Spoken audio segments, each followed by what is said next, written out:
Hello बच्चों, मैं स्मिता बिजलवान स्वागत करती हूँ आपका आईसीटी वर्चुअल क्लासरूम में। और आज हम पढ़ने जा रहे हैं क्लास 6 साइंस का chapter sorting material into groups, यानी कि वस्तुओं के समूह बनाना। तो इस चैप्टर में हम अपने प्रीवियस लेक्चर में स्टार्ट करके जो है हम काफी आगे तक हमने पढ़ लिया था। ठीक है, डेंसिटी तक हमने पढ़ लिया था, यानी कि घनत्व तक हमने पढ़ लिया था। ये हमने जान लिया था जो कुछ चीजें जो है वो पानी में क्यों तैरती हैं, कुछ चीजें क्यों डूब जाती है, या किसी पानी के अलावा या किसी और लिक्विड की हम बात करें, अगर हम ऑयल की बात कर रहे हैं, केरोसिन की बात कर रहे हैं, ऑयल यानी कि तेल, केरोसिन यानी कि मिट्टी का तेल, इन चीजों की भी अगर हम बात करें तो इनमें जो है कुछ चीजें डूब क्यों जाती हैं, कुछ चीजें जो है इनमें फ्लोट यानी कि तैरती हैं। तो क्यों तैरती हैं, ये सब डेंसिटी की वजह से होता है। जिनकी डेंसिटी ज्यादा होती है वो डूब जाते हैं और जिनकी डेंसिटी कम होती है वो तैरते हैं। ठीक है, चलिए अब आगे हम ट्रांसपेरेंसी यानी कि पारदर्शिता के बारे में पढ़ रहे थे। पारदर्शिता में हमने क्या देखा कि जो मटेरियल्स हैं, पारदर्शिता में जो वस्तुएं हैं उनको जो है तीन अलग अलग ग्रुप्स में डिवाइड कर दिया गया है, यानी कि तीन भागों में वर्गीकृत कर दिया गया है। ठीक है, वो तीन पार्ट कौन कौन से हैं? एक होते हैं हमारे ट्रांसपेरेंट, जिनको हम पारदर्शी बोलते हैं। ठीक है, दूसरे होते हैं हमारे ट्रांसल्यूशेंट, जिनको हम पारभासी बोलते हैं। और तीसरे होते हैं हमारे ओपेक, जिनको हम अपारदर्शी कहते हैं। ठीक है, तो अब चलिए इसको फिर से जो है हम थोड़ा पढ़ के रिवाइज कर लेते हैं, फिर आगे बढ़ते हैं और आज हम जो है इसके क्वेश्चन आंसर्स भी कर लेंगे। चलिए, तो ऑब्जेक्ट्स और material through which we can see are said to be transparent object, यानी कि ऐसी वस्तुएं जिनके हम आर पार देख सकते हैं। क्या कर सकते हैं? जिनके हम आर पार देख सकते हैं, उन वस्तुओं को पारदर्शी वस्तुएं कहा जाता है। अगर हमें हिंदी इंग्लिश में लिखना है तो ये डेफिनेशन हम लिख लेंगे, अगर आपको हिंदी में लिखना है तो आप लिखेंगे जिन वस्तुओं के आर पार देखा जा सकता है उन वस्तुओं को ट्रांसपेरेंट या पारदर्शी वस्तुएं कहा जाता है। ठीक है, अब आर पार हम किसके देख सकते हैं? जैसे कि हम बोले हमारे पास क्या है, कांच होता है ना, कांच।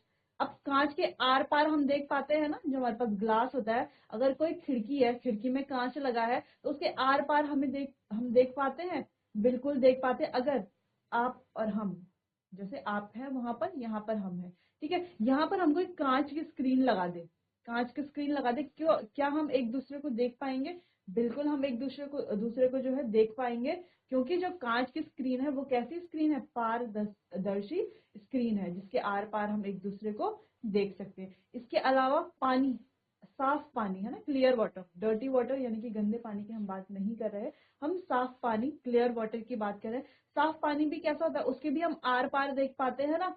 अगर हमारे पास पानी की कोई बकेट है, उसके अंदर जो है कुछ, अगर हम मान लेते हैं कि ये पेन गिर गया उसके अंदर, ठीक है, तो क्या है, हम जब हम देखेंगे बकेट के अंदर तो हमें पेन आराम से दिख जाएगा, क्योंकि पानी कैसा है? ट्रांसपेरेंट है। कैसा है? ट्रांसपेरेंट यानी कि पारदर्शी है, इसीलिए हमें जो ये पेन है वो आसानी से दिख जाएगा। लेकिन यहाँ पर पानी, कैसा पानी की हम बात कर रहे हैं? सिर्फ क्लियर वाटर की हम बात कर रहे हैं, यानी कि साफ पानी की हम बात कर रहे हैं। ठीक है, अगर कोई गंदा पानी यानी कि मटमैला पानी, मिट्टी वाला पानी है, उसमें हम ये डाल दे तो हमें क्या दिखेगा? ये नहीं दिखेगा, क्योंकि पूरे मिट्टी के कण उसमें होंगे, गंदा होगा पानी। ठीक है, तो उसके आर पार हम इस पेन को नहीं देख पाएंगे, जबकि क्लियर वाटर यानी कि साफ पानी के आर पार हम देख पाएंगे। वैसे ही आप और भी एग्जाम्पल इसके लिख सकते हैं, और भी आपके पास एग्जाम्पल होंगे। ठीक है, चलिए अब आगे बढ़ते हैं। Object and material through which things can be seen but only partially are called translucent object.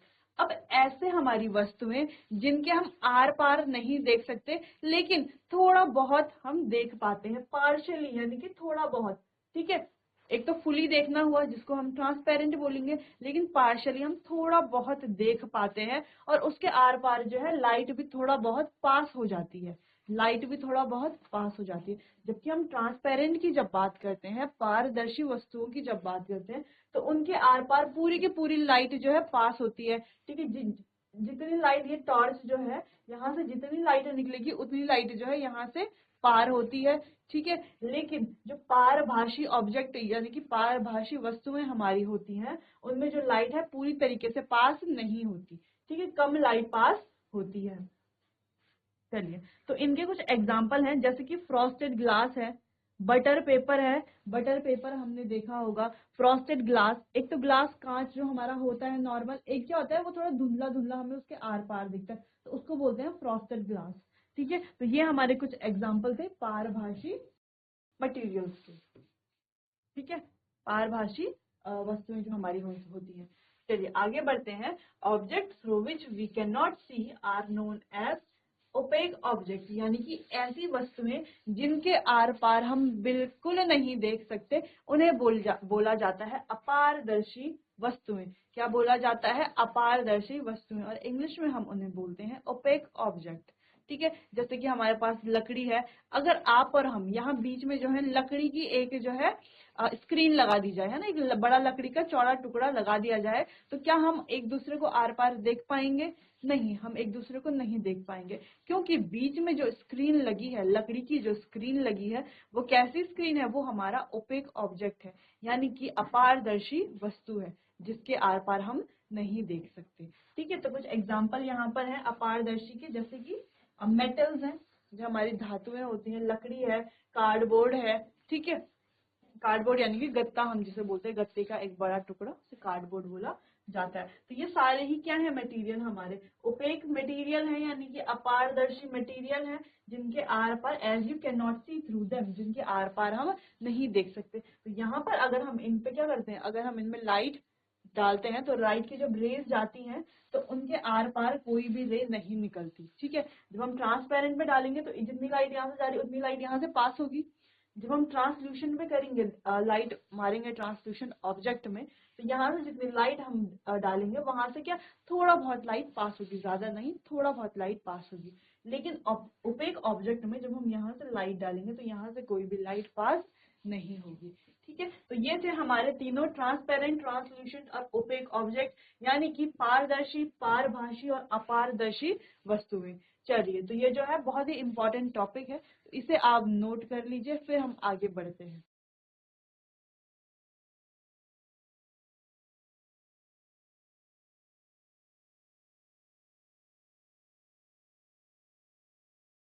चलिए, तो अब आगे बढ़ते हैं।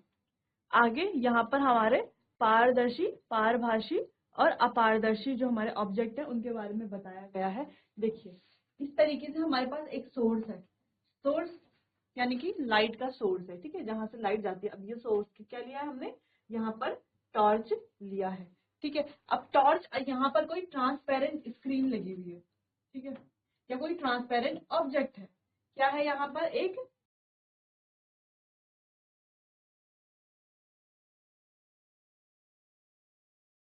कोई हमारी पारदर्शी वस्तु है, पारदर्शी वस्तु है। तो यहाँ पर हमें क्या देखने को मिल रहा है कि जितनी लाइट यहाँ से यहाँ आ रही है उतनी ही लाइट यहाँ से यहाँ भी आ रही है, यानी कि ऑल लाइट पासिस थ्रू, यानी कि सारी लाइट जो है यहाँ से यहाँ पास हो रही है। ठीक है, सारी लाइट यहाँ पे पास हो रही है। अगर इस तरीके से आपको कभी डायग्राम दिखे, ठीक है, इस तरीके से कोई डायग्राम दिखे या पूछा जाए कि इसमें क्या हो रहा है, तो यहाँ पर आपको बताना है कि यहाँ पर ये जो स्क्रीन है, कैसी स्क्रीन है? ट्रांसपेरेंट स्क्रीन है, यानी कि यहाँ पर अगर कोई वस्तु रखी है तो वो कैसी वस्तु है? पारदर्शी वस्तु है, क्योंकि इसके आर पार जो है सारी लाइट पास हो रही है। ठीक है, इतना समझ में आया? चलिए आगे बढ़ते हैं। दूसरा, अगर यहाँ पे आपको एक और स्क्रीन दी है, ठीक है, अब ये स्क्रीन और इस स्क्रीन में आपको कुछ डिफरेंस देखने को मिल रहा है। देखो, ये क्या है? एकदम क्लियर स्क्रीन है, और यहाँ पर देखो थोड़ी धुंधली स्क्रीन है, दिख रहा है? थोड़ा सा कलर में डिफरेंस है, धुंधला यहाँ पर ये है। तो ये हमारी है पारभाषी, यहाँ पर कोई जो है पारभाषी वस्तु रख दी गई है। अब यहाँ पर देखने वाली बात यह है कि यहाँ से देखो, जितनी लाइट जो है इसको दी जा रही है उतनी ही लाइट इसको दी जा रही है। लेकिन यहाँ पर देखो, जब लाइट बाहर निकल रही है तो देखो बहुत कम लाइट है जो पास हो पा रही है, यानी कि सम लाइट पासिस थ्रू, यानी कि कुछ ही लाइट जो है यहाँ से इधर की तरफ क्या हो रही है? आगे बढ़ रही है। तो जहां पर जो है पूरी तरीके से लाइट पास नहीं होती, पार्शियली पास होती है। पार्शियली यानी कि पूरी तरीके से ना होकर के कम लाइट पास होना, है ना, जहां पर कम लाइट पास होती है, ऐसी वस्तुओं को पारभाषी वस्तु बोला जाता है। ठीक है, अब आगे की तरफ बढ़े तो ये हमारे होते हैं अपारभाषी। अपारदर्शी अपारदर्शी वस्तु या अपारदर्शी वस्तुएं हम बोल सकते हैं, ठीक है, इनको वस्तुएं। चलिए, तो यहाँ पर हम एक स्क्रीन की बात करें इसलिए हमने यहाँ पर वस्तु लिखा है, ठीक है। चलिए, अब यहाँ पर देखो, जितनी लाइट यहाँ दी जा रही है उतनी ही लाइट यहाँ दी जा रही है, उतनी ही लाइट देखो यहाँ दी जा रही है। लेकिन यहाँ पे एक ऐसी स्क्रीन है जो इस लाइट को पास नहीं होने दे रहा, अपने आप ही सारी लाइट को एब्जॉर्ब कर लेता है, ठीक है। इसमें सारी लाइट इसमें ही चली जाती है, यानी कि ये सारी लाइट को क्या करता है, किसी भी लाइट को क्या नहीं करता, यहाँ से आगे की तरफ पास होने नहीं देता, यानी कि नो लाइट पासेस थ्रू। तो ऐसी स्क्रीन को या ऐसी वस्तुओं को बोला जाता है अपारदर्शी वस्तुएं, ठीक है। चलिए,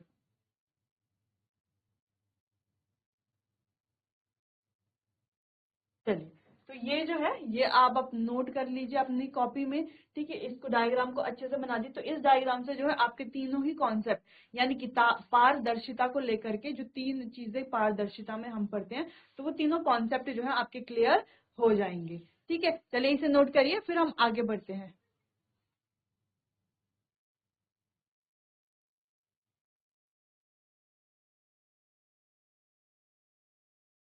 चलिए, तो ये आपने नोट कर लिया होगा, आगे बढ़ते हैं। अब आगे हमारे पारदर्शी, अपारदर्शी और पारभाषी तीनों ही ऑब्जेक्ट के एग्जाम्पल यहाँ पर दिए हुए हैं। देखो, ट्रांसपेरेंट ऑब्जेक्ट क्या होता है, ये जो चश्मा है, ठीक है, तो इसका जो ये लेंस होता है, लेंस वो भी कैसा है, ट्रांसपेरेंट लेंस है, तभी तो मैं इसके आर पार देख पा रही हूँ, ठीक है। तो ये भी क्या है हमारा ट्रांसपेरेंट। उसके अलावा यहाँ पर कई सारे एग्जाम्पल दिए गए हैं जो ट्रांसपेरेंट के क्या है, एग्जाम्पल है। अब देखो, कुछ एग्जाम्पल है जो ट्रांसल्यूशन के एग्जाम्पल है, जिस तरीके से ये नोट है, ठीक है। अगर हम इसके ऊपर टॉर्च लगाते हैं, ठीक है, लाइट देते हैं, तो कुछ ही लाइट पास होती है, इसके आर पार हमें पूरा तो नहीं दिखाई, लेकिन हल्का हल्का कुछ ना कुछ दिखाई देता है, ठीक है। इस तरीके से यहाँ पर इस तरीके से अगर ये हमारे पास इस तरीके ग्लास होते हैं, ठीक है, तो ये सारे ही ऑब्जेक्ट क्या है हमारे ट्रांसल्यूशेंट ऑब्जेक्ट, यानी कि पारभाषी वस्तुएं हमारी ये सारी हैं। उसके अलावा फिर हमारे ये हैं ओपेक ऑब्जेक्ट, जिनके आर पार हम कुछ भी नहीं देख सकते, जिनके आर पार ना लाइट पास होती है ना ही हम देख सकते हैं। तो इस तरीके से ये कुछ ओपेक ऑब्जेक्ट्स हैं।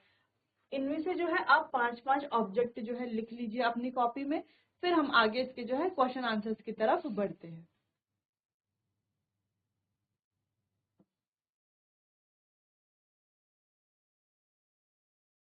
चलिए, ये आपने नोट कर लिया होगा। अब क्वेश्चन आंसर्स की तरफ बढ़ने से पहले जो है हमने चैप्टर में क्या पढ़ा, हमने पढ़ा कि पहले चैप्टर का नाम क्या है, सॉर्टिंग मटेरियल इनटू ग्रुप्स, यानी कि वस्तुओं के समूह बनाना, वस्तुओं के समूह बनाना, ठीक है। तो इससे हम क्या समझते हैं, वस्तुओं के समूह बनाना क्यों जरूरी है, क्यों उनको अलग अलग ग्रुप में जो है हम डिवाइड कर लेते हैं, या क्यों हम उनके ग्रुप बना रहे हैं, क्यों हम उनको डिवाइड कर रहे हैं, अलग अलग क्यों रख रहे हैं।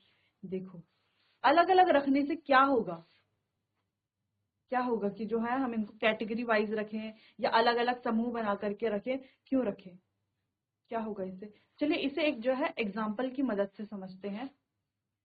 जैसे कि हम बोले कि हमें एक भरी लाइब्रेरी है, लाइब्रेरी सबको पता होती है, लाइब्रेरी क्या है, जहां पर क्या है अलग अलग किताबें रखी होती है, ठीक है। तो अब जो है हमें क्लास जो है 6th की साइंस की बुक चाहिए, क्या चाहिए, क्लास 6th की साइंस की बुक चाहिए, ठीक है।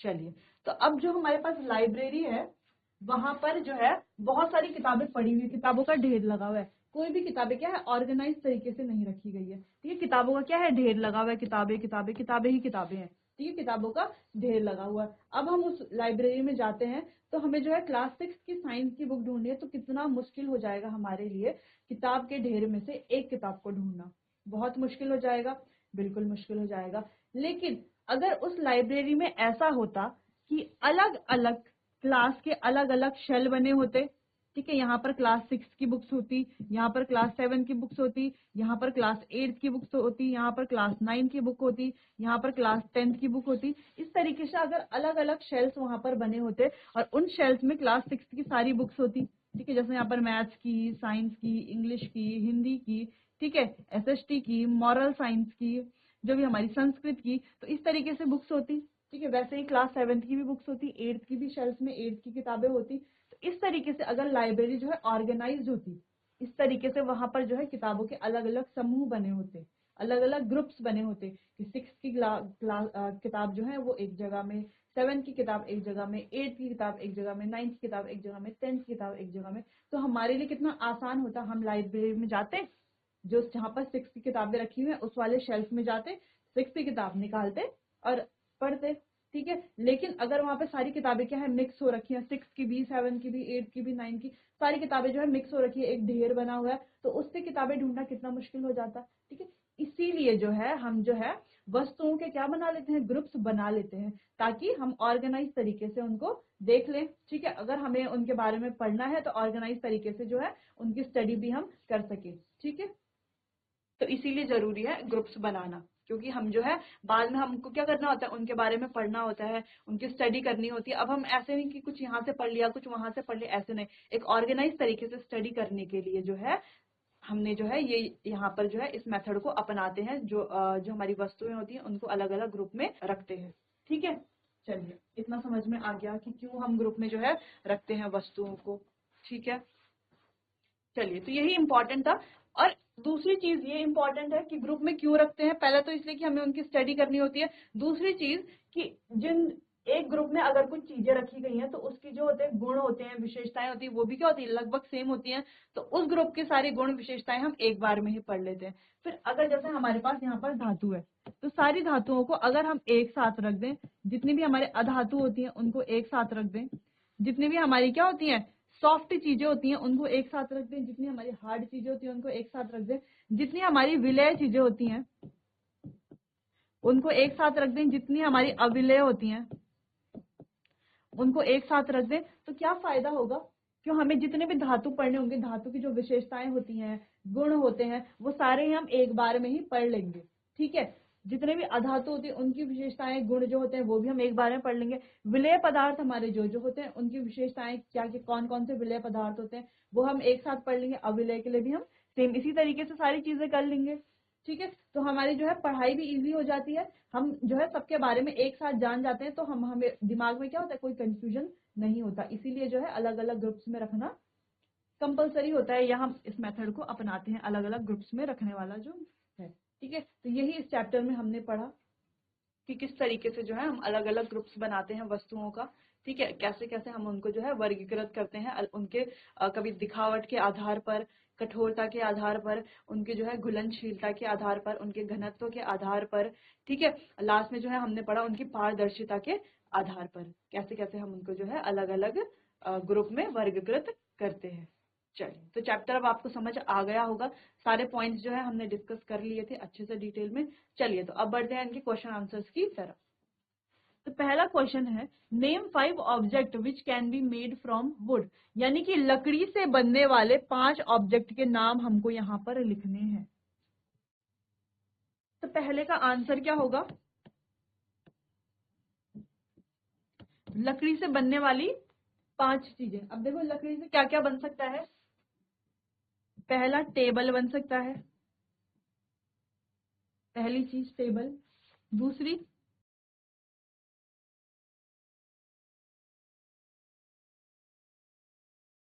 दूसरी चीज हमारी जो है हल बन सकता है लकड़ी से।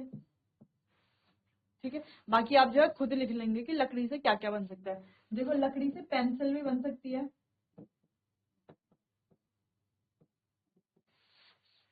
और क्या बन सकता है,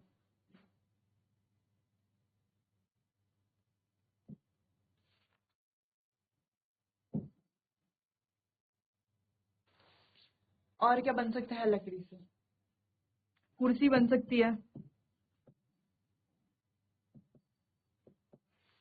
ठीक है, कुर्सी बन सकती है, और बताइए, और जो है आप लिख लेंगे कि और कौन कौन सी चीजें जो है इससे लकड़ी से हमारी बनती है। देखो बेड बनता है, सोफा बनता है, कई सारी चीजें बनती है लकड़ी से। ठीक है, तो वो जो है आप लिख लेंगे। अब अगले प्रश्न की तरफ बढ़ते हैं। चलिए पहले आप जो है इसको लिखिए,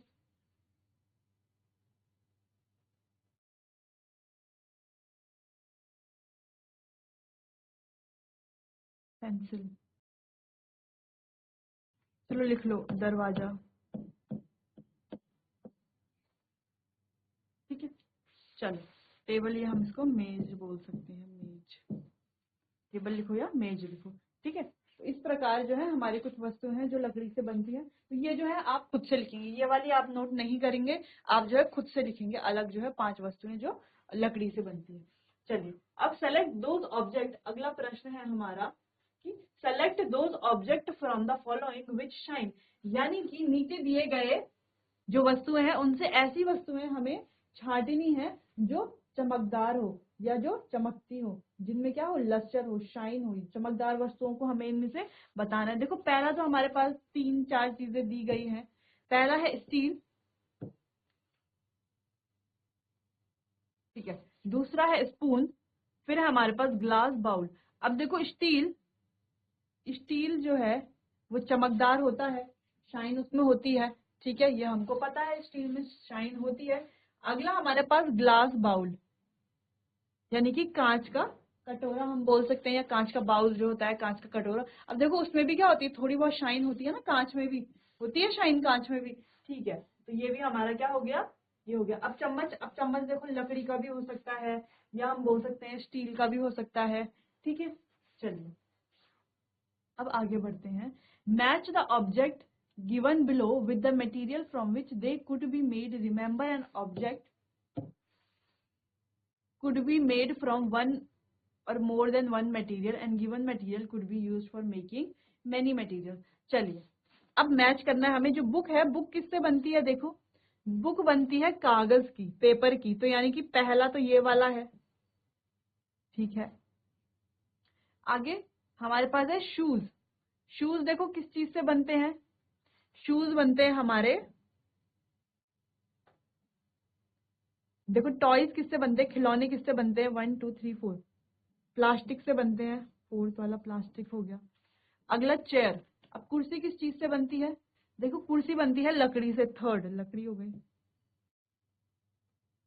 अब शूज यानी कि जूते हमारे किससे बनते हैं, लेदर से बनते हैं, तो ये हो गया 5। अब टम्बलर, अच्छा टम्बलर, टम्बलर यानी कि जो हमारे बर्तन होते हैं वो किससे बनते हैं, ग्लास से बनते हैं, तो ये हो गया 2। तो इस प्रकार ये हो गया। अब आप जो है यहां तक आप नोट कर लो।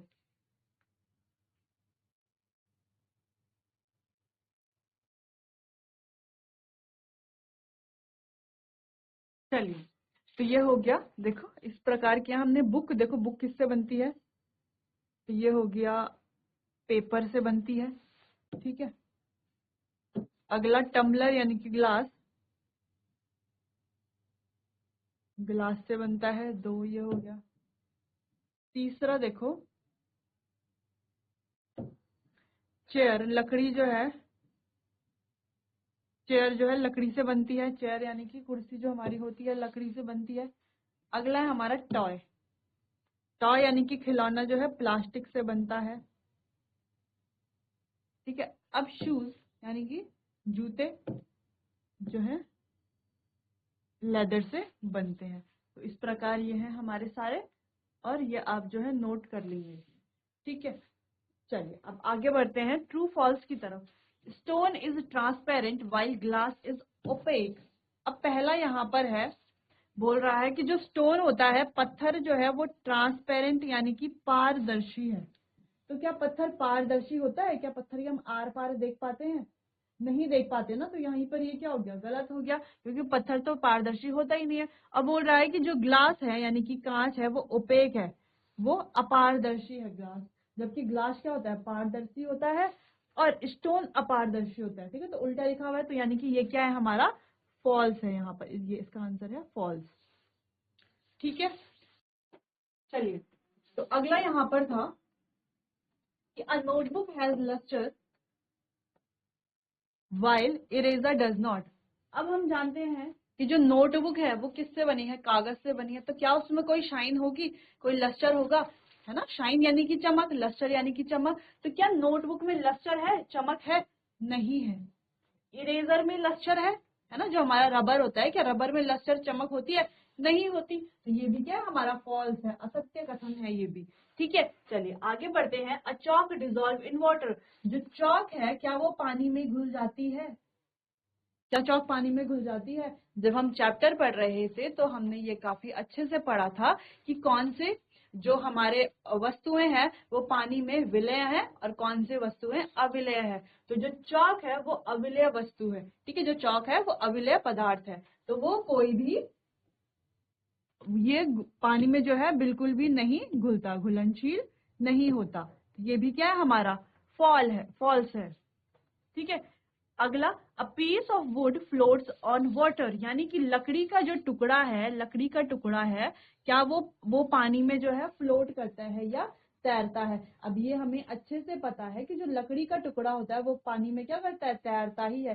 क्यों तैरता है, क्योंकि उसकी डेंसिटी पानी की डेंसिटी से कम होती है, ठीक है, इसीलिए वो पानी में तैरता है। तो ये वाला कथन जो हमारा है वो हमारा सत्य कथन है।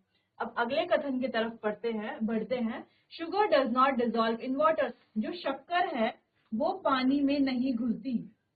लेकिन हम अच्छे से जानते हैं कि जो शुगर है यानी कि शक्कर है वो हमारा विलेय पदार्थ है और वो पानी में घुल जाता है। तो इसका ये कथन भी फॉल्स कथन है, ठीक है, गलत कथन है। अगला, ऑयल मिक्सेस विद वाटर, यहाँ पर बोल रहा है कि तेल जो है वो पानी के साथ मिक्स हो जाता है। तो ये हम अच्छे से जानते हैं कि तेल पानी के साथ मिक्स नहीं होता, क्योंकि तेल और पानी में जो है पानी की डेंसिटी ज्यादा होती है, पानी का घनत्व ज्यादा होता है और तेल का घनत्व कम होता है। और तेल जो है पानी में ऊपर ऊपर क्या करता है, तैरता है, ऊपर अपनी एक परत बना लेता है, पानी के साथ वो विलय नहीं होता, ठीक है। तो ये भी कथन क्या है हमारा, गलत कथन है, ठीक है। अगला, sand settle down in water, अब रेत जो है पानी में नीचे सेटल हो जाती है ना, नीचे अपनी परत बना देती है। तो क्या सच में जो है रेत पानी में अपनी परत बना लेती है? हाँ, रेत जो है पानी में अपनी परत नीचे की तरफ बना देती है, क्योंकि वो एक अविलय पदार्थ है। रेत क्या है, अविलय पदार्थ है, यानी कि इनसॉल्युबल सब्सटेंस है। तो पानी के साथ घुलेगी तो नहीं, तो पानी के साथ, पानी से क्या होती है, भारी भी वो होती है, ठीक है, हैवी भी वो होती है वाटर से, जिस वजह से जो है वो पानी में जो है नीचे की तरफ जो है अपनी एक परत बना लेगी। तो ये कथन है हमारा सत्य कथन है। अगला है, विनेगर डिजोल्व इन वाटर, जो हमारा विनेगर है यानी कि सिरका है वो पानी में डिजोल्व हो जाता है। हाँ, विनेगर जो है पानी में डिजोल्व हो जाता है, यानी कि पानी में घुल जाता है। जैसे कि हम जानते हैं विनेगर जो है एक विलय पदार्थ है, वो पानी के साथ जो है अच्छे से मिश्रित हो जाता है। चलिए, तो ये ट्रू फॉल्स जो थे वो आप नोट कर लीजिए।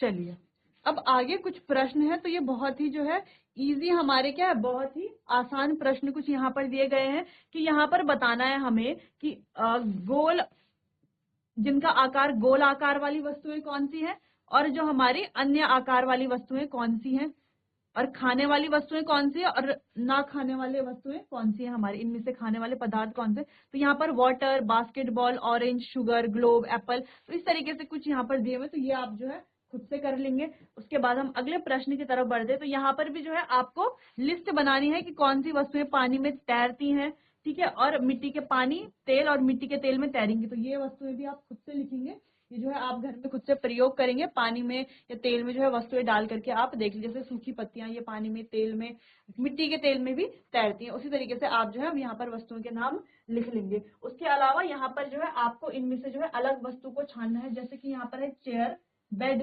टेबल, बेबी, कबर्ड, ठीक है। तो यहाँ पर जो है सारी वस्तुएं जो है लकड़ी से बनी हुई है, लेकिन जो बेबी है, बच्चा है, वो क्या है यहाँ पर लिविंग थिंग है ना, लिविंग थिंग है। तो ये जो है यहाँ पर अलग हो जाएगा। अब जैसे यहाँ पर अगला है, यहाँ पर रोज, जैस्मिन, बोट, मारीगोल्ड, लोटस। अब देखो यहाँ पर सारे ही फूलों के नाम है ना, रोज है, जैस्मिन है, मारीगोल्ड है, गुलाब है, लेकिन बोट यानी कि नाव जो है लकड़ी से बनती है, तो ये यहाँ पर अलग हो गई। अब अगला हम देखें, aluminium, iron, copper, silver, sand. अब सारे ही यहाँ पर मेटल दिए गए हैं, ठीक है, लेकिन रेत जो है वो अलग है। रेत क्या है, कोई भी धातु नहीं है, बाकी सारी यहाँ पर धातु है, तो रेत यहाँ पर अलग हो गया। अब आगे देखें, सॉल्ट, शुगर, सैंड, मिल्क और मिल्क पाउडर। तो ये सारी चीजें क्या है, पानी में घुलनशील है, जबकि रेत जो है घुलनशील नहीं है। तो बाकी सारी चीजें क्या है, सॉल्युबल है, ठीक है, रेत हमारी क्या है, इनसॉल्युबल है। तो इस तरीके से यहाँ पर कुछ क्वेश्चन आंसर्स हैं, कुछ जो है आपको घर से खुद से करके लाने हैं, कुछ जो हमने यहाँ पर कर दिए हैं वो आप नोट कर लेंगे, इन्हें अच्छे से पढ़ेंगे। यहाँ पर हमारा चैप्टर कंप्लीट होता है, क्वेश्चन आंसर भी हम कर चुके। अब जो है आप अच्छे से रिविजन कीजिए, एग्जाम की तैयारी कीजिए। मिलते हैं अपने अगले सेशन में, तब तक के लिए आपका बहुत बहुत धन्यवाद।